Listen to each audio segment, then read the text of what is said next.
Hello everyone, good morning and welcome back to our channel. Again, I'm Eduardo Gulfan, and in today's video guys, I'm going to show you on how to replace the Microsoft Access icon so that your database will looks like different.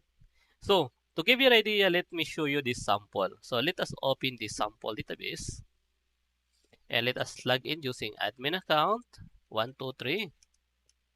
And just like this one guys, so here in our taskbar, we have now this kind of logo, no more letter A, which is the icon of Microsoft Access, and also it applies to our form, which is this one.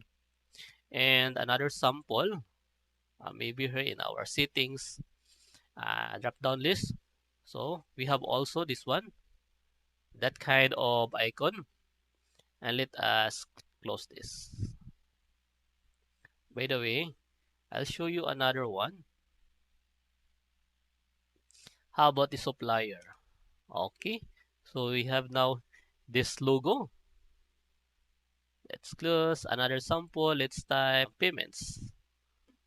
Okay, we have this. So how to do this?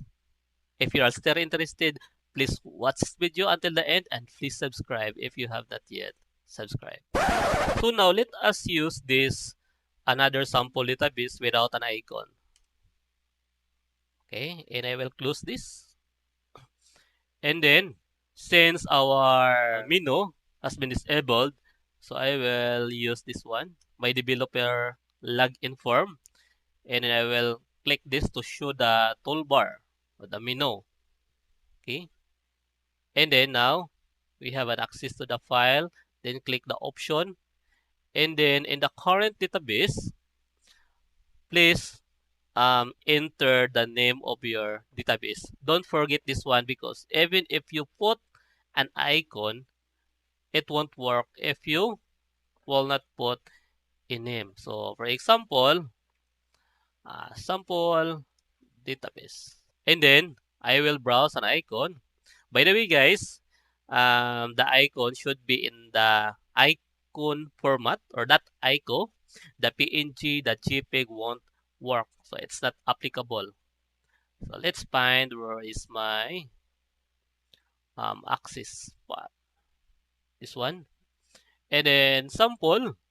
Um, for example, this one. Then click OK.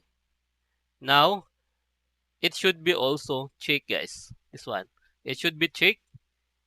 And then, click this OK. And then, close. Let us start again. So now, let us click to open. And here we go. So as you can see here in our taskbar, we have now this icon. So let us log in. And here we go. So if you like this video, please like. And if you have some questions, feel free to comment it down below. That's all guys. Thank you and see you to my next video.